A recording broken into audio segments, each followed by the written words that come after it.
ప్రభుత్వం అధికారంలోకి వచ్చి ఏడాది కాలం అవుతుంది. ఈ ఏడాది కాలంలో మీరు ఏం చేశారయ్యా అని ఎవరైనా అడిగితే మాది సుపరిపాలన సుపరిపాలన సుపరిపాలన ఈ మాట మనం వింటూ వస్తున్నాం.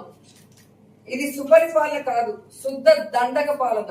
ఇది సుపరిపాలన కాదు, సూపర్ 6 కి ఎగనామం పెట్టిన పాలన. జగన్మోహన్ రెడ్డి గారు ఈ రాష్ట్రంలో ఉన్న పేదవాళ్ళందరికీ కులం మతం పార్టీ చూడకుండా అన్ని సంక్షేమ పథకాలు తాను ముఖ్యమంత్రి అయిన మొదటి సంవత్సరం నుంచే 5 సంవత్సరాలు ఏ విధంగా ప్రతి ఇంటికి కూడా అందజేశారో మనం కళ్ళారా చూసాం. అంతకు మించి ఇస్తానన్న చంద్రబాబు నాయుడు కూటమి ప్రభుత్వం ఈ ఏడాది పాలనలో ఒక్కడంటే ఒక్కటైనా ఇవ్వడానికి ముందుకొచ్చారని నేను ప్రశ్నిస్తున్నా. ఈరోజు సుపరిపాలన అంటే ఏంటి? 1,60,000 కోట్లు అప్పు చేయడం సుపరిపాలన. ఫస్ట్ ఏడాది 81,000 కోట్లు ప్రజలకి ఎగనామం పెట్టడం సుపరిపాలన. చెప్పిన సూపర్ 6 లో ఒక్కటి కూడా అమలు చేయకపోవడం సుపరిపాలన. ఈ రాష్ట్రంలో ఆడవాళ్ల మీద దేశంలో ఎక్కడా జరగనటువంటి విధంగా అత్యాచారాలు, వాళ్ళని హత్య చేయటం, ముక్కలు ముక్కలు చేయటం, పొదల్లో వేసేయటం, పూడ్చిపెట్టడం, దీన్నే సుపరిపాలన అంటారా? 17 మెడికల్ కాలేజీల్ని అమ్మకానికి పెట్టడం సుపరిపాలన అంటారా? లేదా రాష్ట్రం మొత్తం డ్రగ్స్ గంజాయి డోర్ డెలివరీ చేయడాన్ని సుపరిపాలన అంటారా? లేదా సందు సందుకి గొంతుకి మందుబాబులు తయారు చేయడాన్ని సుపరిపాలన అంటారా? లేదా విద్యుత్ ఛార్జీల్ని పెంచేయడం, నిత్యావసర వస్తువుల ధరలు పెంచేయడం, పెట్రోల్ డీజిల్ ధరలు పెంచేయడాన్ని సుపరిపాలన అంటారా? దేన్ని సుపరిపాలన అంటారో వాళ్ళు ఒక్కసారి చెప్పాలి. అసలు సిబిఎన్ లోనే అన్ని ఉన్నాయి. సి అంటే చీటింగ్, బి అంటే బాధుడే బాధుడు, ఎన్ అంటే నేరాలు. చంద్రబాబు నాయుడు ముఖ్యమంత్రి అయిన మొదటి ఏడాదే ప్రజలకు ఇవ్వాల్సిన ఆయన ప్రామిస్ చేసినవి ఏవీ చేయకుండా 81,000 కోట్లని ఎక్కొట్టి చీటింగ్ చేశాడు. ఆయన ముఖ్యమంత్రి అయిన మొదటి సంవత్సరంలోనే రిజిస్ట్రేషన్ ఛార్జీలు పెంచాడు, విద్యుత్ ఛార్జీలు పెంచాడు, పెట్రోల్ డీజిల్ ధరలు పెంచి బాధుడే బాధుడని ప్రజల్ని బాధ వదిలాడు. చంద్రబాబు నాయుడు ముఖ్యమంత్రి అయిన మొదటి సంవత్సరంలోనే ఐఏఎస్ ఆఫీసర్లని లేదు, ఐపీఎస్ ఆఫీసర్లను లేదు, వైఎస్ఆర్సీపీ నాయకులను లేదు, ఎవరి మీద పడితే వాళ్ళ మీద తప్పుడు కేసులు పెట్టి కనీసం తప్పు చేశారా లేదా అనే వెరిఫికేషన్ కూడా లేకుండా రిమాండ్లకు పంపించి, రిమాండ్లకు పంపిన తర్వాత కూడా కేసుల మీద కేసులు పెడుతూ ఒక తప్పుడు రాజకీయానికి ఎలా తెరలేపి నేరాలు చేస్తున్నారో మనం అందరం కూడా చూస్తున్నాం. సో ఈరోజు ఒక తప్పుడు రాజకీయానికి విత్తనం పెట్టాడు. ఇది ఎక్కడ పోయి ముగుస్తుందో ఎవరికి అర్థం కాని పరిస్థితి ఈరోజు. ఎందుకంటే ప్రభుత్వంలో రావటం కోసం గత ప్రభుత్వం కన్నా బెటర్ గా నేను సంక్షేమం చేస్తాను, అభివృద్ధి చేస్తాను అని చెప్పి ఈ రోజు అవన్నీ గాలి కొదిలేసి ఈ విధంగా అధికార పార్టీనేమో లేకుండా చేయాలన్న ప్రయత్నం, ప్రజల్ని భయభ్రాంతులకి గురి చేస్తూ రెడ్ బుక్ రాజ్యాంగం అంటూ మనం చూసాం. చంద్రబాబు నాయుడు గారు గతంలో 3 సార్లు ముఖ్యమంత్రిగా పరిపాలించారు. ఇప్పుడు 4వసారి అయ్యారు. 3 సార్లు కూడా ఎన్నికల టైంలో ఇచ్చిన హామీలు ఏ ఒక్కటి నెరవేర్చలేదు. మళ్ళీ మొన్న ఎన్నికలకు వెళ్ళినప్పుడు నేను మారాను అని చెప్పి ప్రజలను మభ్య పెడితే ప్రజలు నమ్మి ఓట్లు వేశారు. మరి మళ్ళీ 4వసారి ముఖ్యమంత్రి అయ్యాక ఇప్పుడు సంవత్సరం గడిచింది. ఆ ఓట్లేసిన ప్రజలైతే చాలా బాధపడుతూ ఉన్నారు. మారాను అంటే నమ్మి ఓట్లేసాం, ఈరోజు ఇలా మమ్మల్ని నెట్ట నిలువుగా మళ్ళీ మోసం చేశారని ఈరోజు రాష్ట్రంలో ఈ కూటమికి ఓట్లేసిన ప్రజలందరూ బాధపడుతూ ఉండే పరిస్థితి. గతంలో జగన్మోహన్ రెడ్డి గారి పాలన మన అందరము చూసాం. ఎంత మంచి పరిపాలన, ఒక రామరాజ్యం లాంటి పాలన ఈ రాష్ట్రంలో ఇస్తే ఈరోజు ఈ రాష్ట్రాన్ని రాక్షస రాజ్యంలా, ఒక రావణ కాష్టంలా చేసేసిన పరిస్థితి, ఒక విధ్వంసకరమైన పాలన అందిస్తూ ఉండే పరిస్థితి మనం చూస్తూ ఉన్నాం. చూస్తే ఈ రాష్ట్రాన్ని అప్పులు కుప్పలుగా చేసేస్తూ ఉన్నారు. కేవలం ఏడాదిలో 1,65,000 కోట్లు చంద్రబాబు నాయుడు గారు ముఖ్యమంత్రి అయ్యాక అప్పులు చేయడం జరిగిందంటే ఎంత దారుణమైన పరిస్థితులు ఉన్నాయో అర్థం చేసుకోవచ్చు. ఎన్నికల టైంలో ఏమన్నారు? సంపద సృష్టించేస్తాను అని చెప్పి ప్రజలను నమ్మించారు. ఏవి సంపద? ఏది? అప్పులు చేయడమే సంపద అని మేము అడుగుతూ ఉన్నాము. గతంలో జగన్మోహన్ రెడ్డి గారు 5 ఏళ్లు కలిపి తీసుకుంటే 3,30,000 కోట్లు మాత్రమే అప్పులు చేయడం జరిగింది. కేవలం ఏడాదిలోనే అందులో సగం అప్పులు చంద్రబాబు నాయుడు గారు చేసేసిన పరిస్థితి మనం చూసాం. అప్పుడు జగన్మోహన్ రెడ్డి గారు 5 ఏళ్లలో 2,75,000 కోట్ల రూపాయలు డీబీటీ పద్ధతిలో ప్రజల అకౌంట్లో వేయడం జరిగింది. మరి 1,65,000 కోట్లు కేవలం ఏడాదిలో చేసి కూడా ఏమైనా హామీలు నెరవేరుస్తున్నారంటే అది మనందరము చూస్తూ ఉన్నాం. ఎంత ఘోరంగా ఇచ్చిన హామీలన్నీ తొంగలో తొక్కిన పరిస్థితి. ఈరోజు తీసుకుంటే ఇచ్చిన హామీలు అమలు చేయలేదు సరికదా, ప్రజల రక్షణ గాలికి వదిలేశారు. ముఖ్యంగా మహిళల మాన ప్రాణాల రక్షణ గాలికి వదిలేసిన పరిస్థితి మనం చూసాం. ఈరోజు రోజుకి 70-80 కేసులు నమోదవుతున్నాయి, మహిళల మీద అఘాయిత్యాలు జరుగుతూ ఉన్నాయని. అంటే ఒక గంటకి 3-4 సంఘటనలు జరుగుతూ ఉండే దారుణమైన పరిస్థితులు ఈ రాష్ట్రంలో ఉన్నాయి. ఒక్కొక్క సంఘటన ఎంత అమానవీయంగా మహిళల్ని అత్యాచారాలు హత్యలు చేస్తున్నారో వింటూ ఉంటే నిజంగా ఈ రాష్ట్రంలో కూటమి ప్రభుత్వం అధికారంలోకి వచ్చాక ఆడపిల్లగా పుట్టడమే ఏదైనా శాపమా అన్న టైపుగా అలాంటి దారుణమైన పరిస్థితుల్ని ఈ కూటమి ప్రభుత్వం కల్పిస్తూ ఉండే పరిస్థితి మనం చూస్తూ ఉన్నాము. నిజంగా ఇంత దారుణంగా లా అండ్ ఆర్డర్ గాలికి వదిలేసిన పరిస్థితి గతంలో ఎన్నడూ మనం చూడలేదు. అలాగే అవినీతి, ఎంతసేపు కూడా అమరావతిలో అవినీతి చేద్దామన్న దాని మీద దృష్టి పెట్టారు తప్ప పరిపాలన మీద కానీ ఎక్కడా మనకి వీళ్ళు దృష్టి పెట్టిన పరిస్థితులు మనకు కనిపించవు. కాబట్టి ఇవన్నీ కూడా ప్రజలకు వివరించాల్సిన అవసరం ఉంది. గతంలో జగన్మోహన్ రెడ్డి గారు 5 ఏళ్లు కలిపి 99.5% హామీలు నెరవేర్చారు. మొదటి ఏడాదిలో 90% హామీలు మేనిఫెస్టోలో ఇచ్చిన హామీలు నెరవేర్చడం జరిగింది. ఈ రోజు తీసుకుంటే 12 నెలలు గడిచింది, ఏడాదిలో 90% మాట దేవుడేరు, కనీసం 9% కూడా హామీలు నెరవేర్చని పరిస్థితి ఉంది.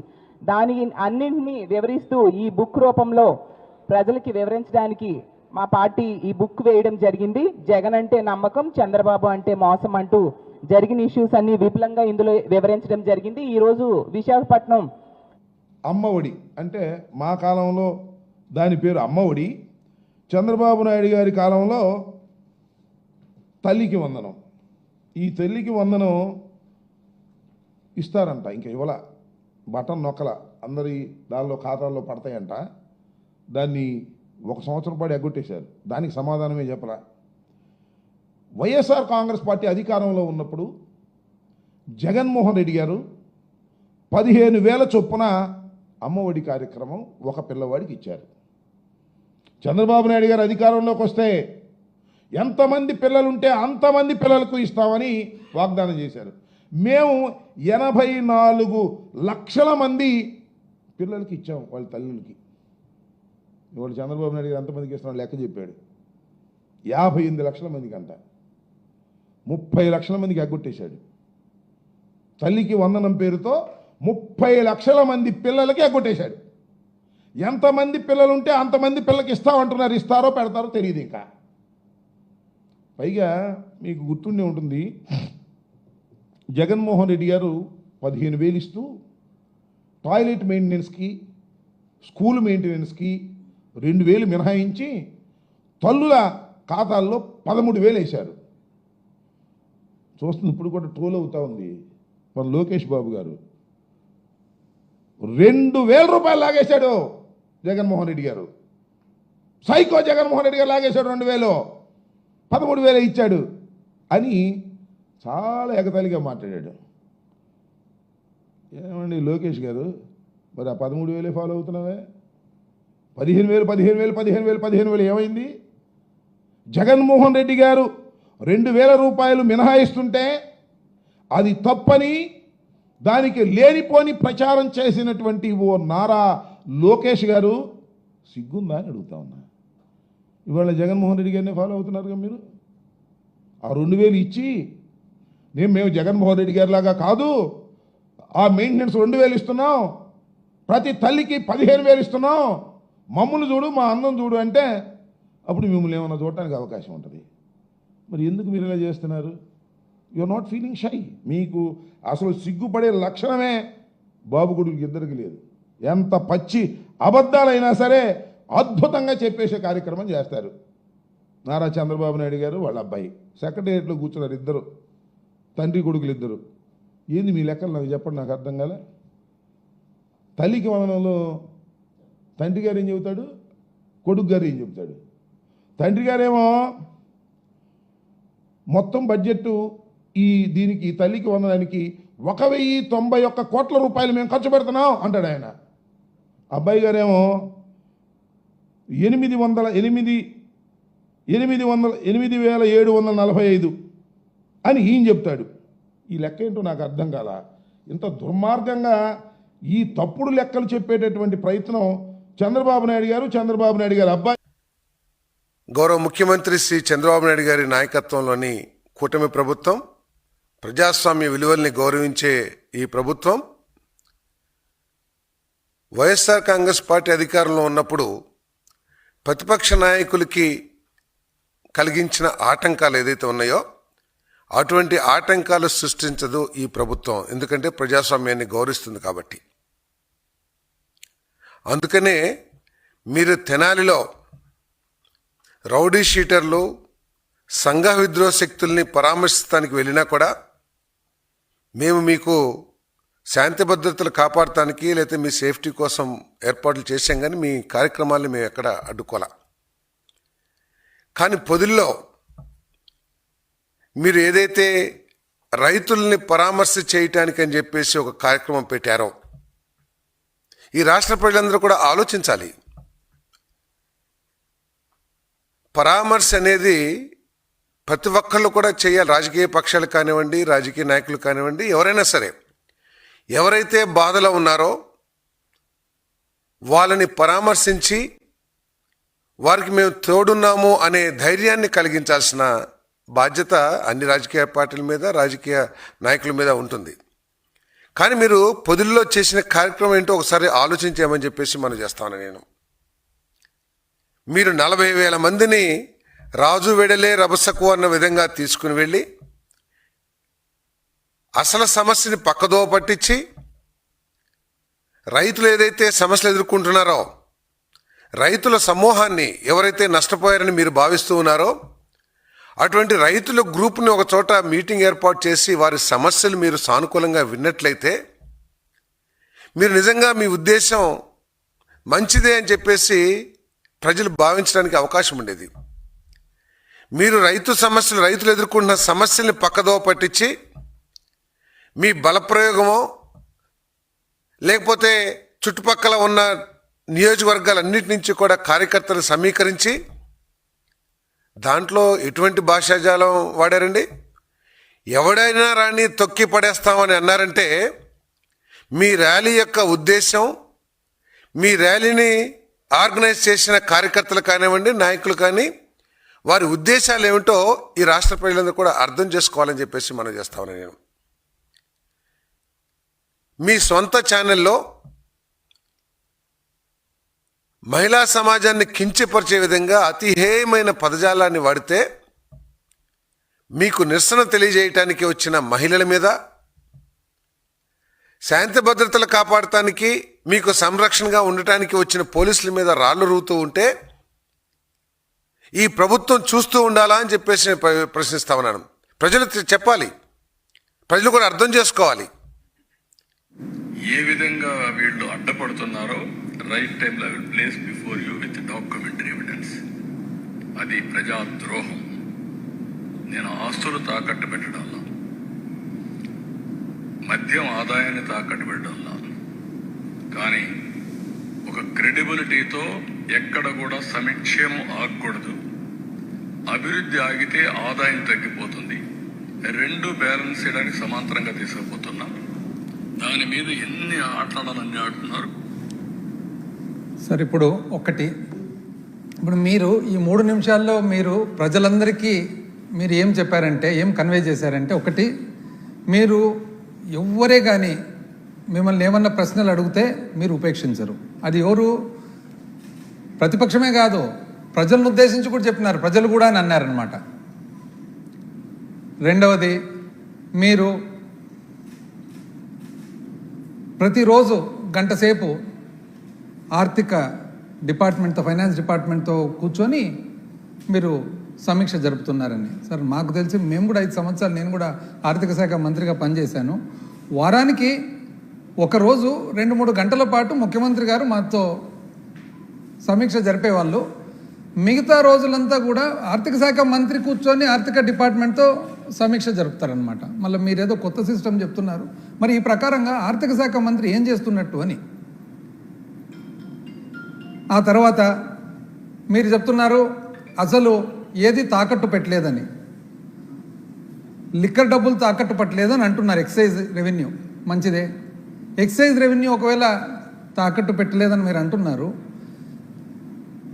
రాష్ట్రానికి సంబంధించిన మొత్తము ఖనిజ సంపద మొత్తం కూడా మీరు 9,000 కోట్ల కోసం తాకట్టు పెట్టిన మాట వాస్తవమా కాదని అడుగుతా ఉన్నాం. ఏపీఎండిసి ఖనిజాభివృద్ధి సంస్థకు 300 చిల్లర మైనింగ్ లీజులన్నీ అప్పచెప్పి ఆ 300 చిల్లర మైనింగ్ లీజులు శాశ్వతంగా, అంటే ఈ అప్పు ఎంతసేపు ఉంటుందో అంతసేపు దాంట్లో వచ్చిన ఆదాయం అంతా తాకట్టు పెట్టి, ఇదే కాకుండా మొట్టమొదటిసారిగా చరిత్రలో ఎప్పుడు లేని విధంగా అసలు రాష్ట్ర ఖజానాకే మీరు ఎవరైతే డిబెంచర్స్ ద్వారా బాండ్స్ ద్వారా అప్పు ఇచ్చినారో వాళ్లకు మీరు డబ్బులు కట్టకుంటే, రాష్ట్రం డబ్బులు కట్టకుంటే రాష్ట్ర ఖజానా నుంచి డైరెక్ట్గా తీసుకుంటే దానికి మీరు పర్మిషన్ ఇచ్చినారండి. మీరు ఎట్లా చెప్తారండి ఇది తాకట్టు పెట్టలేదని చెప్పేసి? ఈ విధంగా అంటే ఇప్పుడు ప్రజలు అడుగుతున్నారు. ఏమని అడుగుతున్నారు ప్రజలు? మీరు చెప్పిండేదే కదా అడుగుతుండేది. సపరేట్గా ఏమన్నా అడిగారా? మీ దగ్గరకు వచ్చి సపరేట్గా కొత్త డిమాండ్లు ఏమన్నా పెట్టినారా? లేదు కదా. మీరు ఎన్నికల ముందర ఏం చెప్పినారు? ఇంటింటికి పోయిన మాట వాస్తవమా కాదా? ఇంటింటికి పోయి ఏ విధంగా ఆయన చాలా పాపులర్ అయినాడు చూడండి, నీకు 15 నీకు 15 అని మంత్రి. అట్లా ఒక్కొక్క ఇంటికి పోవడము, ఇంటికి పోయి అమ్మ ఎంతమంది ఉన్నారమ్మా మీ ఇంట్లో? 3 నాయన.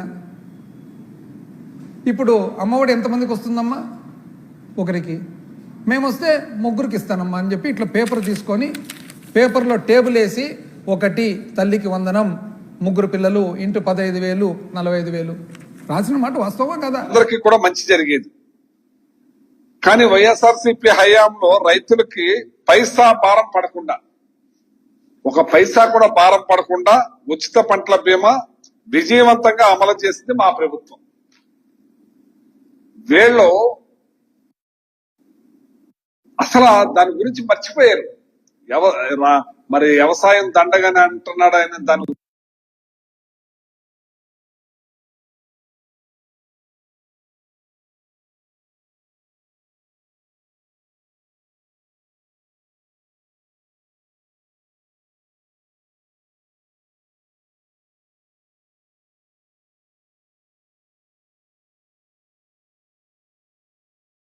మర్చిపోలేకపోతుంది.